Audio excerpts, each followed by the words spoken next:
go if we gonna do this. Q, you gotta go. Fuck out of here.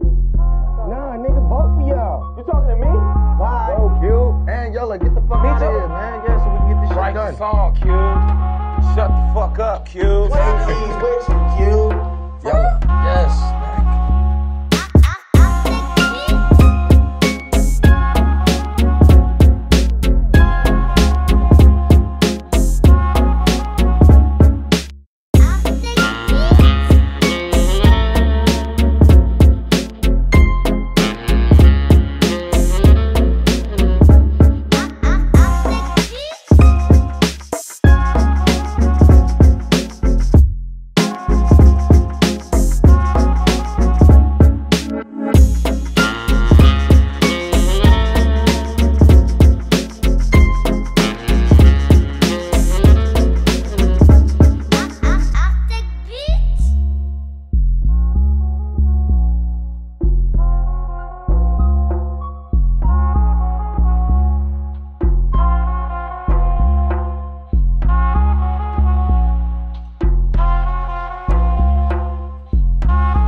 Bonjour et bienvenue sur Just for You, l'émission par les jeunes et pour les jeunes. Pour vous annoncer les activités culturelles et sportives qui s'adressent à eux dans la Choletais. Tina, cet été, on a été voir Nenad Zekovic, éducateur sportif du SOC. Il a de sacrées grosses journées et en le rencontrant, lui et les footballeurs, on a appris beaucoup de choses. Je vous présente Nenad Zekovic, un coach du SOC de national. Donc l'évolution depuis 7-8 ans SO Cholet, elle est progressive. Donc on peut le voir par rapport aux équipes que j'ai pu encadrer. J'ai commencé avec les tout petits et ça m'a permis justement d'avoir une progression progressive et de pouvoir encadrer différents publics à différents niveaux.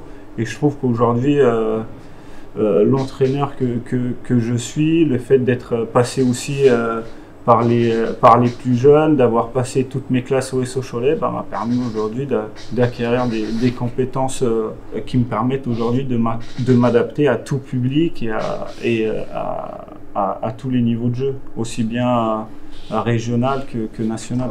Entre toutes les catégories que tu as entraînées, c'était laquelle que tu as préféré entraîner? Il n'y a pas forcément une préférence.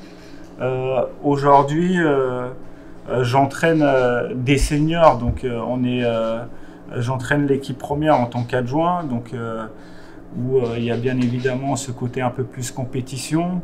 Il y a aussi, je suis entraîneur également de l'équipe réserve, où il y a ce côté compétition, mais on doit accompagner les jeunes de l'équipe réserve pour se développer aussi bien sportivement, mais aussi sur le plan humain. J'adore encadrer ces deux équipes, j'adore entraîner ces deux équipes. J'ai aussi des très bons souvenirs avec les tout petits. J'ai eu l'occasion d'entraîner les très très jeunes, donc les petits entre 7, 8 ans et 9 ans. Et c'est aussi sur ces jeunes catégories où j'ai pris énormément de plaisir parce que on oublie ce côté compétition et c'est vraiment cette notion de plaisir, c'est donner, offrir aux petits une pratique dans laquelle ils vont prendre un maximum de plaisir. On sait que tu n'as pas vécu toujours en France, pourquoi? Parce que je suis né en ex-Yougoslavie. Et pourquoi on a quitté notre pays? Tout simplement parce qu'il y avait la guerre. Donc mes parents ont pris la décision de quitter notre pays parce que ils voulaient avoir un cadre de vie beaucoup plus sécurisant que celui qu'on avait dans notre pays en Yougoslavie. Et on sait que tu as fait 2 formations, c'est quoi le BFM? BMF? Donc il y a le BMF, le brevet de moniteur d'entraîneur, et il y a le BEF, le brevet d'entraîneur en football. Donc ça te permet sur une année complète d'acquérir des compétences pour pouvoir entraîner différents publics sur différentes catégories et sur différents niveaux. C'est qui ton préféré joueur? Sur ces dernières années, j'aime beaucoup Cavani. Par rapport, pas forcément par rapport, pas que par rapport à ses qualités en tant que footballeur, mais aussi par rapport à tout ce qu'il dégage sur un terrain, en termes de sacrifice, en termes d'attitude, en termes de don de soi sur un terrain. Je trouve que ça reste un exemple par rapport à ce que moi je veux inculquer à mes joueurs aussi, dans les attitudes, dans ce côté professionnalisme. Entre tes 4 carrières de coach au soccer professionnel, c'est laquelle ta meilleure? Entre les 4 années, toutes les années sont importantes pour acquérir de l'expérience, pour acquérir des nouvelles compétences également. Et automatiquement, on se sert de chaque année pour apprendre. Aujourd'hui, je suis un jeune entraîneur qui a de l'ambition, mais qui est aussi très humble. Donc c'est pour ça que je me sers de chaque année, de chaque personne que je peux côtoyer dans le football pour apprendre et avancer dans mon parcours professionnel. Qu'est-ce que tu fais exactement et professionnellement dans ton travail d'entraîneur? Je suis entraîneur de l'équipe réserve, entraîneur principal de l'équipe réserve. Je suis entraîneur adjoint de l'équipe première qui évolue en national. Je suis également responsable des stages Foot Perfect qu'on organise au sein du club. Quel est l'objectif des joueurs dans les entraînements? Après, c'est en lien avec une semaine type. Donc par exemple, sur une semaine, on a entraînement tous les jours. On a entraînement tous les jours et on joue le vendredi soir. Donc selon le jour de la semaine, les objectifs vont être différents. Ça, c'est sur l'aspect collectif.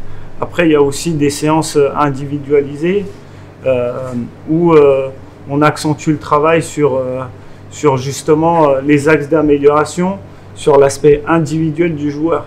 Il y a combien d'entraînements par semaine? C'est 5 séances par semaine et parfois on est à 6 séances par semaine. La plupart des séances, c'est le matin. Donc je prends l'exemple de cette semaine.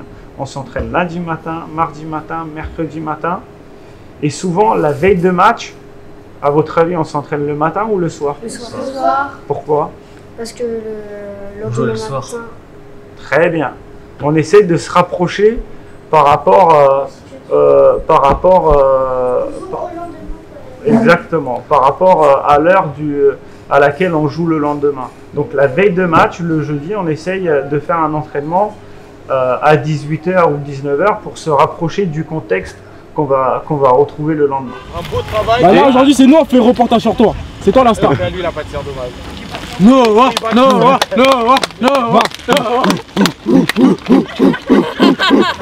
Si tu es prêt, je sais pas s'il peut même pas contrôler. Les gars, bravo. Attends, on prend en coulisses. Touche pour nous les mecs. Regardez la balle, regardez l'axe de gauche. De gauche, ça va. 7. Sors, bouton. 7. Il reste un petit. T'as pas fait mal. Petit travail à faire. T'as pas fait mal, non. Paléontologue, c'est quelqu'un qui étudie les dinosaures. Oh là, mais t'es un. Mais t'es génial. Où t'as entendu? Non, sérieux. Bah, il est bon. J'ai une excuse. J'ai 2 petits garçons, 8 ans et 5 ans, ils sont fans des dinosaures. Ah bah il y a voilà mec, je pense que tu dois être son cousin. Je te ramène mon grand, vous allez faire un battle. Mon grand, il connaît tous les dinosaures. Voilà, paléontologue, c'est pour ça. Donc je pense que tu dois être son cousin ou quelque chose comme ça de caché. Bon, bonne journée. C'est sûr. Mais tu m'as... Vraiment, il m'a dit je vais être paléontologue. J'ai dit mais c'est quoi ça? Je me suis dit peut-être c'est ostéopathe, des trucs comme ça moi. C'est comme si t'étais médecin. Cette année ou sera en national? En national 3. Donc si cette année on finit premier, on va monter d'un cran en national 3. Et les joueurs qu'on a vu aujourd'hui, s'ils gagnent, ils vont en Ligue 2. C'est ça. Et les joueurs de l'équipe première, si on arrive à finir premier, on va en Ligue 2. Et si on gagne en Ligue 2, on ira en Ligue 1, c'est ça. Il ne faut pas qu'ils perdent. C'est ça. Donc oui, j'ai eu plusieurs succès, hein, comme l'année dernière en tant qu'entraîneur. J'ai également gagné des coupes au niveau régional en tant que joueur, en tant qu'entraîneur aussi. Donc encore une fois, c'est bien sûr quelque chose qui est important parce que c'est une récompense. Mais l'objectif primaire pour nous en tant qu'entraîneur, ça reste le travail au quotidien, et automatiquement si on travaille bien, si on a des bonnes attitudes, la conséquence derrière sera la victoire automatiquement. Moi je suis pressé de te voir le 12 août au SOC pour voir comment tu fais. Merci pour cette interview, Nonad.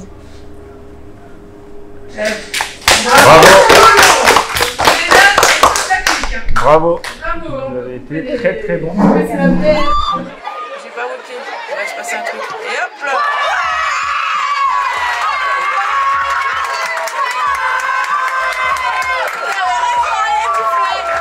Nous sommes tellement devenus fans du SOC que vendredi soir on va voir un match. Et spéciale dédicace à Sandra. On sait tous que tu nous écoutes sur scène. Retrouvez Just For You sur scène, sur la bande FM 87.7 ou sur le son unique.com ou sur la chaîne YouTube Association Un Point Commun.